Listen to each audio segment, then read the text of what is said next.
بيان إلى الرأي العام باسم إدارة مجلس حزب الاتحاد الديمقراطي بيادي في ساحة الشام حول الإرهاب المرتكب بحق الكرد في عفرين وجنديرس في ليلة عيد النوروز، عيد الانبعاث والمقاومة والسلام، وفي الوقت الذي يستعد العالم الإسلامي باستقبال شهر رمضان المبارك، شهر الرحمة، واحتفاليات نوروز للشعب الكردستاني والشعوب الأخرى بهذا العيد، وفي الوقت الذي يتلقى الكرد فيه التبريكات من قبل شعوب العالم الحر ورؤسائه والمئات من الأصدقاء الشعب الكردي، قوى وحركات وشخصيات وطنية سورية وديمقراطية تستمر فصائل المرتزقة بارتكاب جرائمهما في عفرين المحتلة وناحية جنديرس الجريحة التي تكالبت عليه تنظيمات الظلام واللصوصية، حيث أردوا 4 من سكان عفرين الكرد الوصلاء في جنديرس بينما يقومون بإيقاد نيران شعلة النوروز العيد القومي للكرد. إننا في مجلس حزب الاتحاد الديمقراطي بيادي وعموم الشعب الكردي في ساحة الشام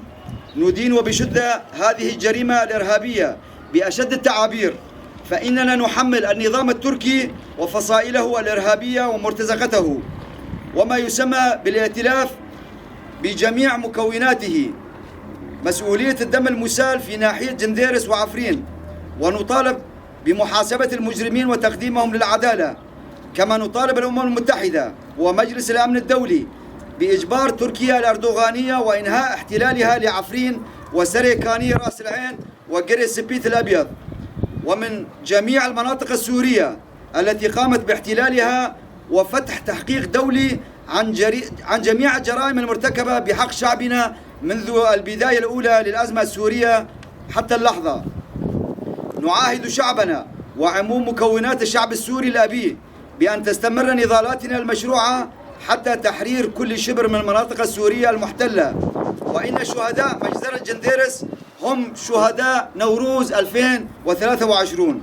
المجد والخلود لشهداء عفرين وجنديرس وكل شهداء الحرية. الخزي والعار لنظام الاحتلال التركي وفصائله المرتزقة. 22 آذار 2023 مجلس حزب الاتحاد الديمقراطي بيادي في ساحة الشام. شاهد نامرن، شاهد نامرن، شاهد نامرن.